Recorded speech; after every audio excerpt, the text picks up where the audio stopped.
Shawnee Mission students celebrate a young hero and learn from her quick action. Some elementary music students are learning the basics in a new way thanks to iPads in the classroom. Community volunteers make it their mission to spruce up some of our schools. And we'll find out how the Expectation Avengers are helping students remember their mission. It's all ahead on this episode of Spotlight on Shawnee Mission. Welcome to Spotlight on Shawnee Mission. I'm your host, Leanne Neal. She may only be in second grade, but she knew what to do and kept her cool in an emergency. Now this Rose Hill Rocket is being honored for her quick action. Special guests and students filled the multipurpose room of Rose Hill Elementary for a very unusual assembly. How many of you have ever had to call 911? That's exactly what one of your classmates had to do. She did a really awesome thing when her dad was having a medical emergency. I'm pleased to present the Regional 911 Hero Award to Parker. The second grader received a 911 Hero Award from the Mid-America Regional Council for her quick, calm action that helped save her father's life. Parker and Paxton's heroic effort during their father's time of need is commendable. Parker knew her address, knew what might be going on with her father. She said her dad wasn't talking to her and he was making funny noises. Parker and her sister Paxton were home alone with their dad at the time. Mark presents the award to students who demonstrate the proper use of 911 in an emergency situation. Parker was also commended for helping her younger sister to deal with what was happening. I told her that the ambulance are coming, and I told her to stay calm. When they get here, nothing's gonna happen to them. The dispatcher who answered Parker's 911 call was so impressed by her composure that she nominated Parker for the award. Parker was actually quite calm herself. She knew that she needed to provide an address because that's the initial thing we asked. And then she knew immediately that her father had a specific medical issue and she was able to relay that to me. Mark likes to present the Hero Awards in school assemblies to help educate other students about the importance of knowing when and how to call 911. The teachers certainly will go over personal safety and safety skills with the kids, and then we also have we're fortunate to have a school resource officer through the Lenexa Police Department, Officer Danny Chavez, and he will also work with the kids on those types of skills. How'd you hear about that? Principal Lawrence says Parker's actions have made her something of a celebrity at Rose Hill. It's been really fun to see the other kids around school. They definitely are looking at Parker as a superstar. In addition to their certificates, the girls received t-shirts, medals, and a variety of other goodies. Most students enjoy playing games on iPads, but now some educators are using them for classroom learning. We'll have two examples when we come back.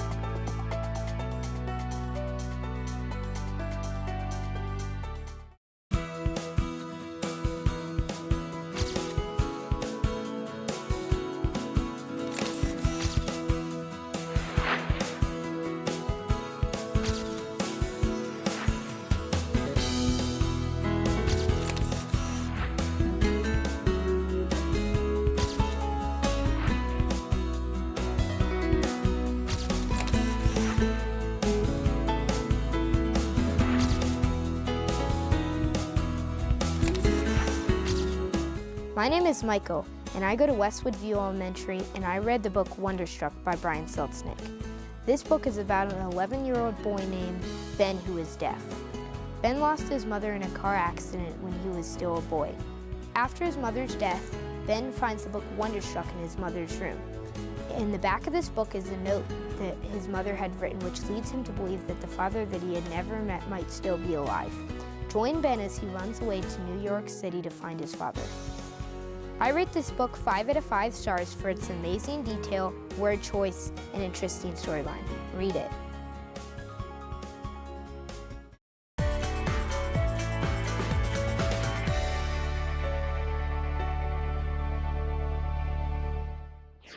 Welcome back. Technology is bringing a new kind of learning to students at Ray Marsh Elementary.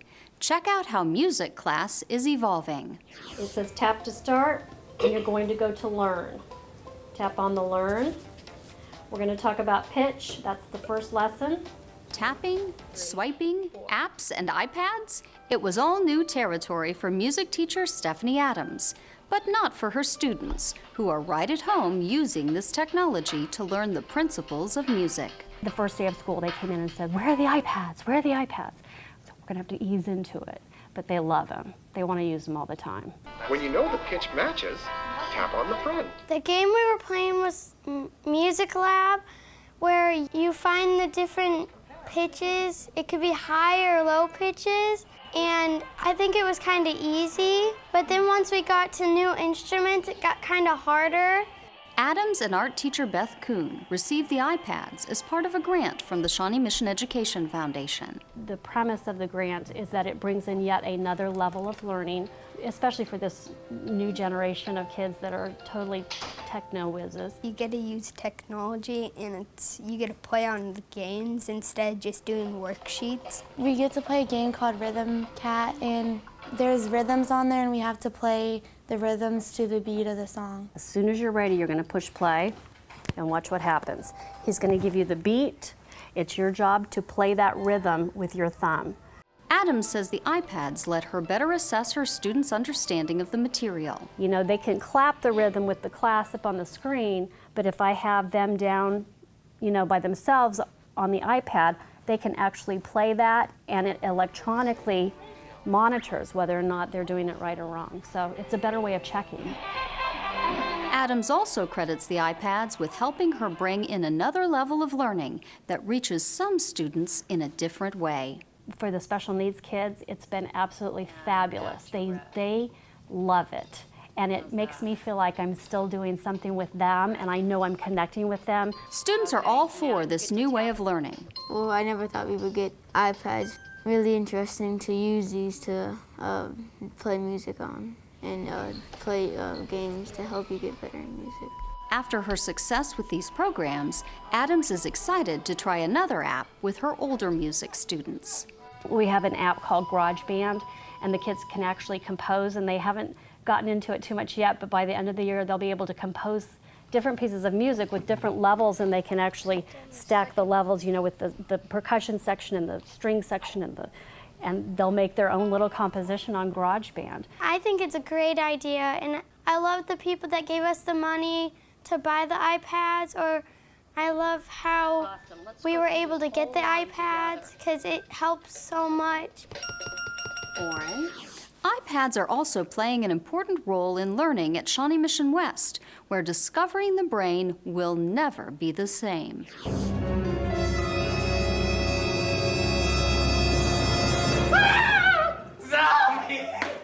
Geneva Grogan's Advanced Placement Psychology class is taking on a new dimension thanks to some creative use of district technology. Student-created zombie videos are helping tackle one of the toughest assignments of the year, learning the different parts of the brain and their functions. They were assigned a part of the brain, and then they had to come up with a script and a storyboard of what it would look like when they filmed, of if they were attacked by a zombie, what would happen if they missed their particular part of the brain, what would happen to them. Okay, so he's becoming paralyzed? Then the students went around the auditorium scanning images that called up each of the class videos. There was this really cool app that we used, which if you take a picture of the part of the brain that's affected, it automatically links it up with the video we made. So we've been kind of like looking at different pictures and seeing the video, and from that we're able to determine what part of the brain was affected. Grogan credits the iPads and apps with making this project possible. So by using the iPads, we had a video camera, a computer, an audio recorder all in one item, and the kids could all hold it in their hands and walk through the hall with it without having to lug a bunch of equipment with them. It's given me the ability to put it more in the kids' hands because they were able to take those cameras and create what they wanted and what they saw when they thought of that brain part. The iPads were way easier than anything that I would have imagined before, like taking videos with a camera and having to edit it on a computer. We had all 3 of our videos done in less than 30 minutes. And the editing process was easy. None of it was hard. The teacher could guide us through all of it on the screen because her iPad syncs up to her teacher's board. so it was just really easy. Students say this method of learning helps them connect and remember the content better. I liked it. I think it helps. It's a lot better. We read it out of a textbook, and you kind of get a general sense of what it's for and what it does, but actually seeing it in action is really, really helpful. Really that it just brought technology into it. I mean, we're high school students. We've grown up our entire lives with technology, and we really don't get to mess with it in school that much. But this brings in something that we use all the time, regardless of whether we're at school or not, into our daily school lives. Up next, middle school students help some peers half a world away. Plus, find out how Project Playground is helping rejuvenate some district schools when Spotlight on Shawnee Mission returns.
Welcome back. Shawnee Mission's community partners play a huge role in the success of the district.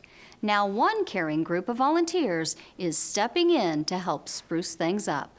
We're members of the Leawood Rotary Club. We're here at Indian Woods Middle School, embarking on another one of our community service projects we call Project Playground.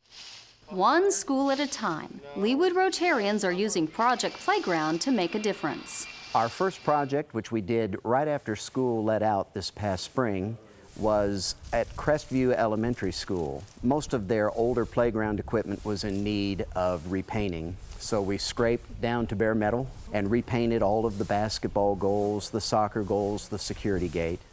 They also have one of the U.S. maps painted on their playground, but it had severely faded. So that was a big undertaking, was to give that whole map a whole fresh coat of paint. At Indian Woods Middle School, the volunteers spent the day trimming trees, raking leaves, and picking up fallen branches.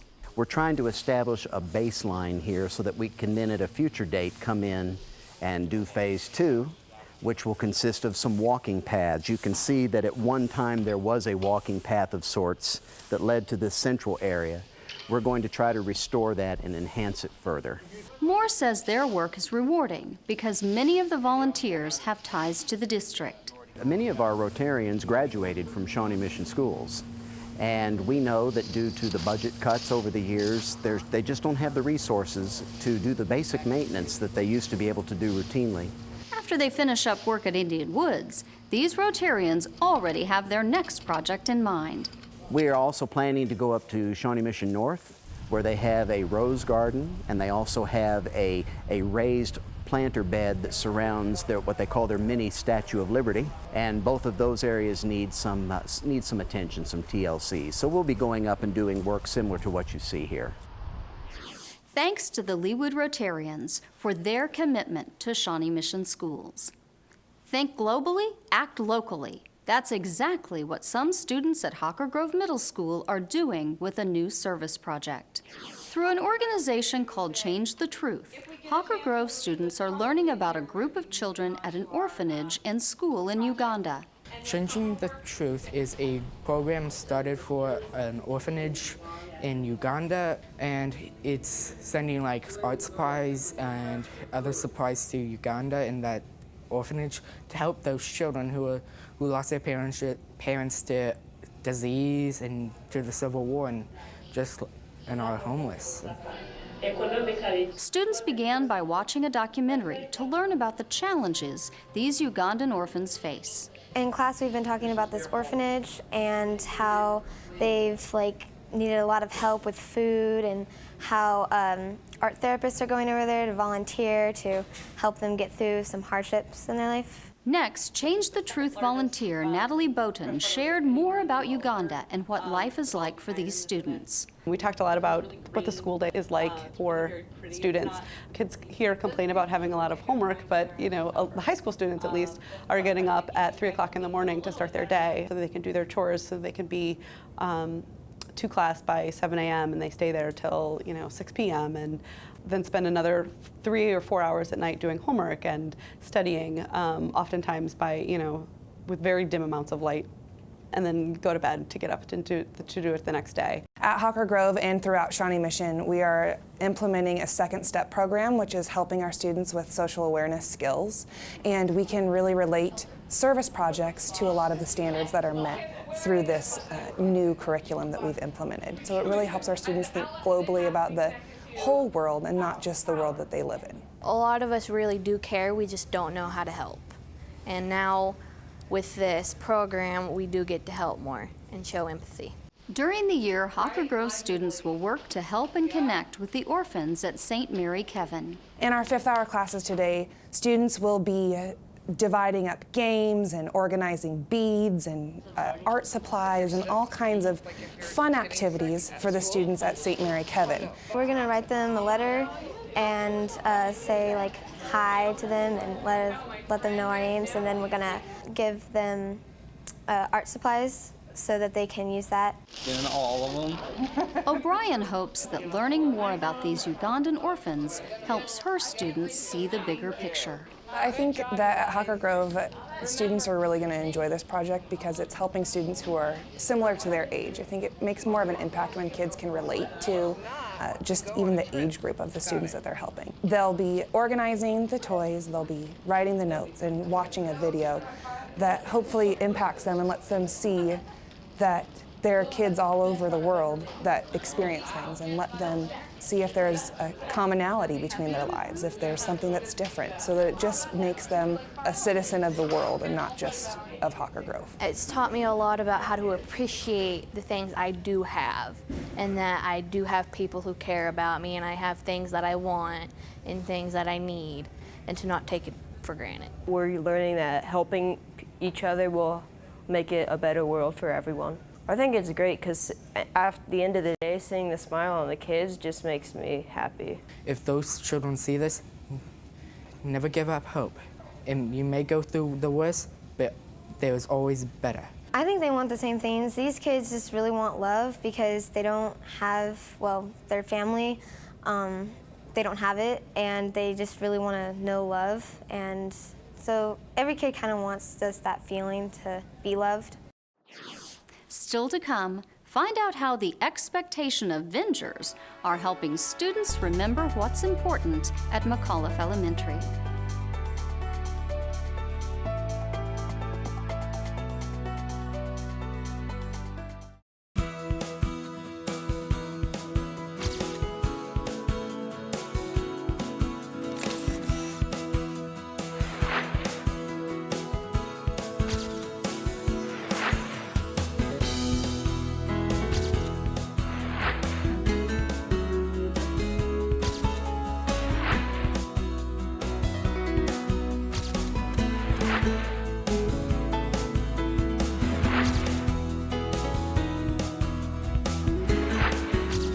Hi, I'm Emmy. And I'm Olivia. We read the book Ghost Dog Secrets by Peg Gerhardt. Rusty's mom was driving him to school one day when he saw a German Shepherd chained to a fence with no food, water, or shelter in ice-cold rain. Rusty wants to keep the dog, and so does his friend Andrew. One night, while Rusty is in bed, a ghost dog startles him. Is the ghost dog trying to lead them into danger, or is she trying to help them save the German Shepherd? Will Rusty keep the dog? Only we know what happens. We rate this book 4 out of 5 stars for its amazing, suspenseful, exciting, action-packed story. Check it out.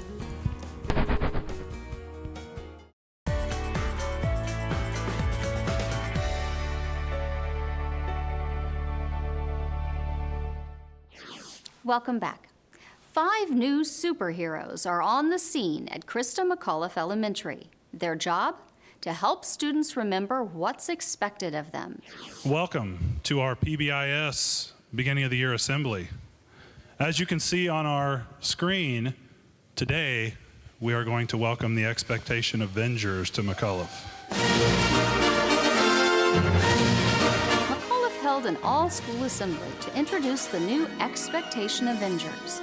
Each represents one of the school's star expectations. I am Dr. Respect, and I have come to help the students of McAuliffe to remember all about respect. The 5-star expectations, kind, peaceful, respectful, responsible, and safe, are things that our kids live, and I've really worked hard this year to promote them not only in school, but also when they're outside of school in the community. Christa McAuliffe's 5 Expectation Avengers are Captain Kindness, Dr. Respect, Princess Peaceful, Responsible Robot, and Safety Dog. When we met, we were thinking about a fun, creative way to promote the 5-star expectations here at McAuliffe, and we've used a lot of different things over the years, and with the superhero theme being kind of popular, we decided to go with the Expectation Avengers. It's a concept that seems to be sticking with the students. This year, the first year, we have Expectation Avengers, which there's just an Avenger for every expectation, which is kind, safe, peaceful, respectful, and responsible. Like, they help us remember what to do and what not to do when we're at school. I am here to show you how to be responsible. We flush in the restrooms. We are responsible by throwing our paper towels in the trash can. I've learned that you have to be peaceful, respectful, and responsible to other people and everywhere, not just at school, but at your house and everywhere. Especially safe, because if you hurt yourself, it can also lead to hurting everybody else. The Expectation Avengers are part of the school's Positive Behavioral Interventions and Supports program. Positive Behavior Interventions and Supports teaches school-wide expectations to all students to help students be successful in their learning environment. Teachers change from using language that sounds like stop doing that behavior, stop being loud in the hallway, to please use your voice level 0. Let's practice using voice level 0. This is what it looks like to use voice level 0 in the hallway. So students are getting practice on the correct procedures and therefore much more successful in following the procedures. By practicing the correct procedure, students are more likely to follow it in the future, as Christa McAuliffe students shared in their assembly. It was all about how to be like kind, safe, peaceful, respectful, and responsible while you're like in the hallway or at recess. And we demonstrated how to do it right, and the teachers were doing it wrong. Wait a second. Hang on. This is not how we are peaceful. I wish there was someone who could teach us how to be peaceful at Christa McAuliffe.